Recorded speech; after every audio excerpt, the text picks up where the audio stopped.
Paul Douglas, Jordana Green, and Lia Harel joins us. Very exciting to have you in Yes, studio for us, Leah. You're bringing down the age range, so thank you. Appreciate that. absolutely.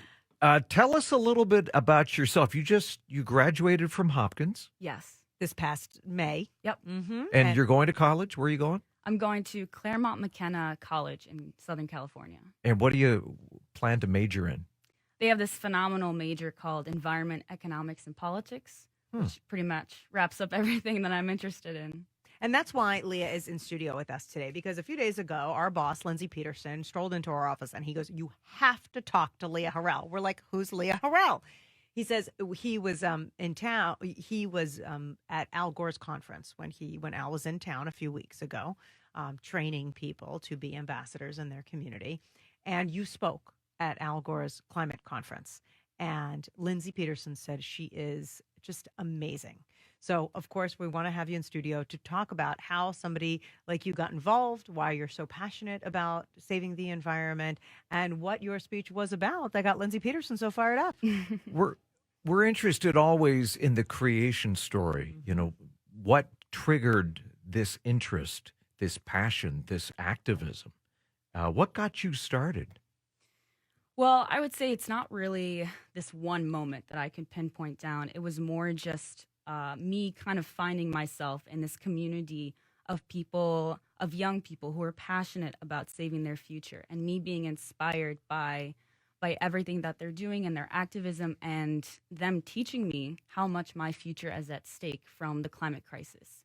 And really from that realization, this sense of community and this community building towards a better future, that's really what propelled me into this movement and wanting to work forward in climate.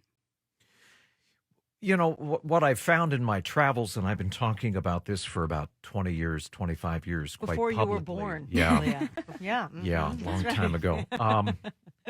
And there's still skepticism. I think there's less denial and less skepticism than there was even 5 years ago. But I think the reality is some of the angry old white guys, and I count myself part of that, we're going to be gone. We're long gone by the time the worst impacts begin to manifest themselves. And I tell people, look, if you love your kids, you love your grandkids, you should pay attention because this is going to impact their lives. Why would we do anything to make the lives of our grandkids any harder? How would you address that? Well, first of all, there is this conception that climate change it's distant, both geographically and in terms of time, that we have decades until we feel the worst effects. But really, we are feeling some of the worst effects of climate change right now. And we should be working to find solutions, not just for our grandchildren, our children, but for the people who are here right now. And the people who don't have the power to build a better future for themselves, they need to be a part of this because they are struggling right now. And there's not enough attention to that issue of how prevalent the climate crisis is in our present. So, what are you doing and what can we do? What do you tell people? What do you want them to activate in their lives?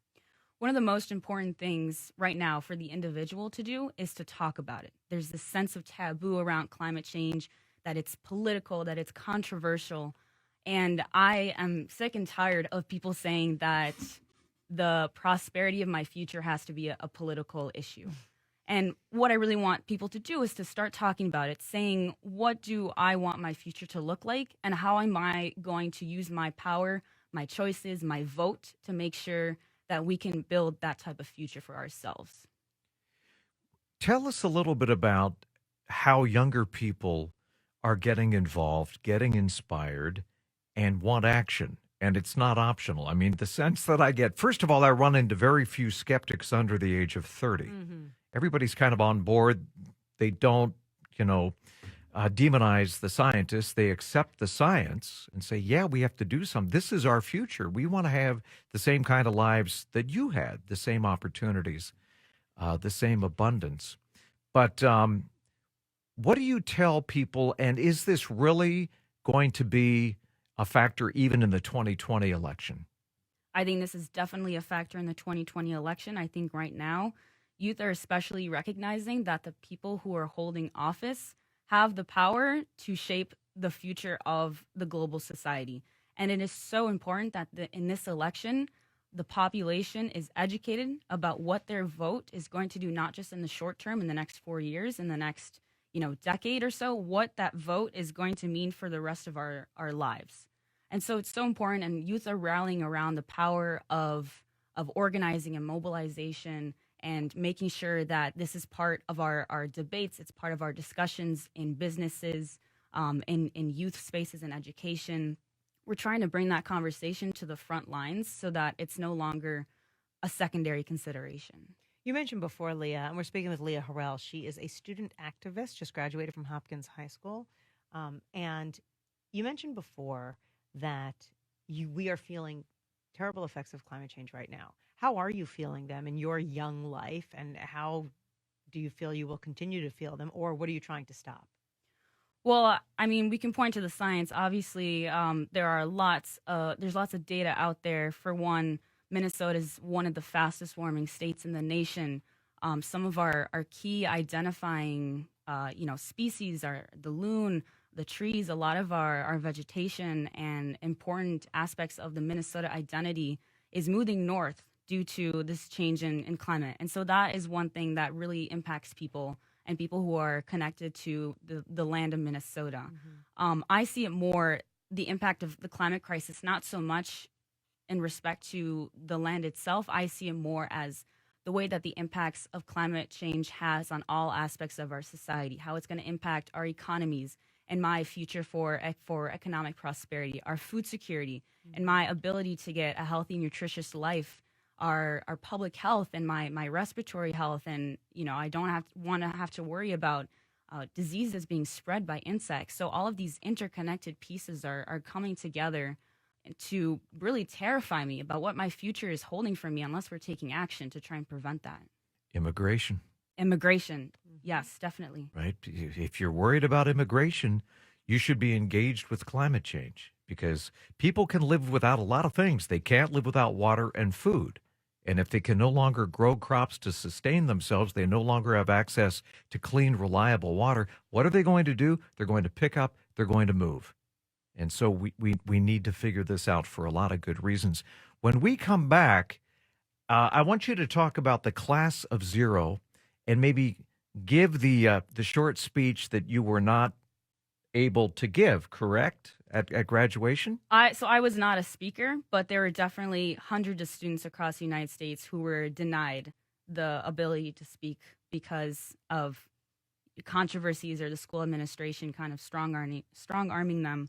But yes, I would be happy to read it and hopefully inspire some people who were not able to hear that from their valedictorians. Back with Lia Harel next.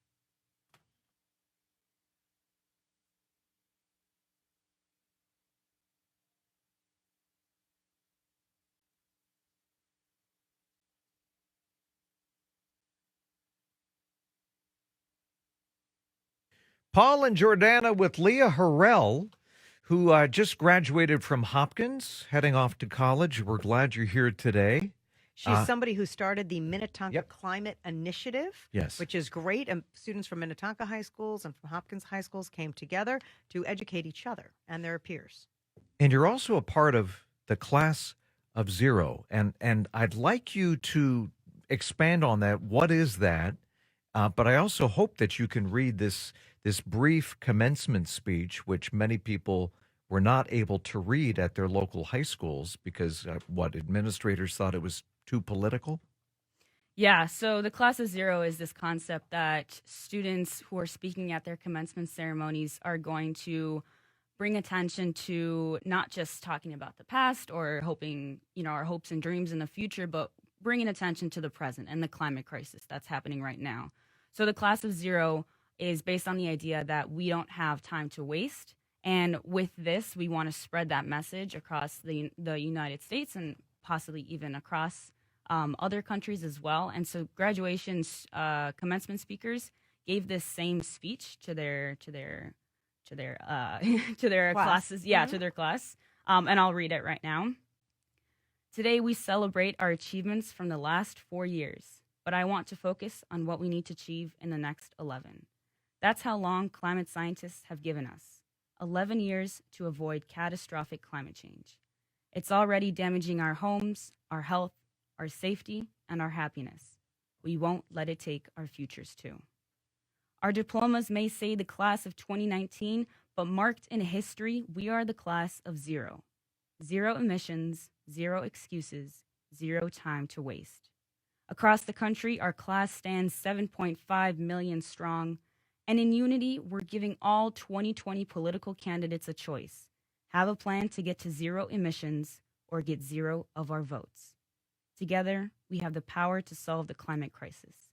Every student, every parent, every teacher, every leader. The future is in our hands. Wow. Do you think that this is universal among kids your age, or do you get pushback even from your peers? Because you got a lot of climate deniers. Oh no, it's not 11 years. That's ridiculous. Or they'll cite some obscure, random, Or study that it's not real. right. Or the big concern, oh my goodness, if we do this in 11 years, it will destroy our economy. Even though if we do nothing, we could be looking at 30, 40, 50 trillion dollars worth of damage over the next 20, 30 years. That's not me, that's according to Moody's. So smart companies are already waking up and taking steps to become more climate resilient. But the question about kids, your age, you're 18 years old or 19 years old. Do you all agree that climate change is a problem, or are there many of you that do not? No, I mean, you can never group our generation into this one idea. Obviously, people have their different ideologies. And we are hearing pushback. In my activism, I've heard pushback from people who are older than me, even people who are younger than me. But the fact that I'm getting pushback and that there's this friction and this tension means that what I'm doing is meaningful, that it's challenging perceptions of what we think is a good future for ourselves, and that we're working on rediscovering what it means for us to move forward and move forward together in a different direction than what we're currently going towards. What do you think of Greta Thunberg from Sweden? I mean, here's a gal, and she's what, 16, and she went on strike, right? I mean, she sat out one of her classes, and she had a sign next to her, saying, "I'm worried about the climate. This is my world. I'm going to inherit this." And she started this incredible global movement, and she's become this spokesperson. And some people say, "Oh, she's naive," and this and that. That's what we tend to do. We pick on other people, right? We look for the chinks in their armor. But if enough young people say this is important, and oh, by the way, I'm voting, and I'm voting with this is at the top of my list. It hasn't always been at the top of the list. But do you sense a real change, Leah? I do. I definitely think that the global strikes has been an instrumental part of bringing the climate conversation to the very top of all of these issues. I think what Greta really gets at is this sense that our future is at stake and we can't continue living our normal lives with this idea. And that's what she's going on strike for. She's saying, I can't continue in this normal routine because my future is dependent on a routine that I'm going to build for myself now. And I want to make sure that that routine, our education, our economies, all of these things are developed in a more sustainable and just way. So that's really the core of what these movements are about. It's not simply saying, oh, I want to miss school, like so many people have said. We're striking because we recognize there needs to be change. And these are great grand gestures. But when you break it down, yes, she's sitting out of school. Me, I'm at home, I'm thinking, okay, well, how can I help? What can I do? What am I supposed to do? Like everybody makes fun of me, but I got my metal straw, like I said, that's my one thing. I got my metal straw. I mean, not that I can't do more, but what are the things that you and Greta and your peers want us to do right now? How can I, little Jordana in St. Louis Park, what can I do? Well, there's definitely a lot of resources online for how you can reduce your carbon footprint. But I just want to hone in again on that message of talking about it more. It needs to be a part of daily conversations with people who you don't think need to hear about this thing, with your kids, with your grandparents, your coworker, that person that you run into in the elevator and have casual conversation with. It needs to be at the forefront of our minds. And it's, metal straws are great, but we need to think about what does it mean? And in those conversations, when we start thinking about those ideas, that's when we change the dialogue, and that dialogue changes the political will. In voting for men and women at a local, state, and national level who still have a respect for science, right? Not political talking points, not voodoo, not ideology, but science. I mean, we have to be led by data. Is there a way to do this? Are you optimistic, Leah? I'm just curious because one of the pushbacks is, well, the Green New Deal, if we embrace socialism and huge structural change, we could bankrupt the company. Or do we somehow rev up the markets and come up with market based solutions? Do you have any opinions, or how do you think this is going to play out? And are you optimistic at the end of the day? I'm optimistic that our ability to become innovative in the form of this crisis will allow us to be successful. It's just a matter of how long it's going to take us to reach that point. Right. And I think that there are policy proposals. There's the Green New Deal. There are, carbon cap and trade. All of these different proposals out there.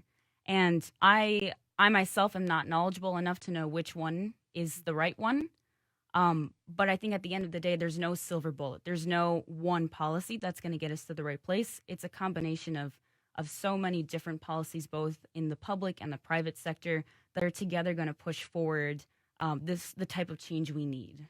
But I really like your suggestion to talk about it, to get out of your bubble, to talk with other people, to expand your network.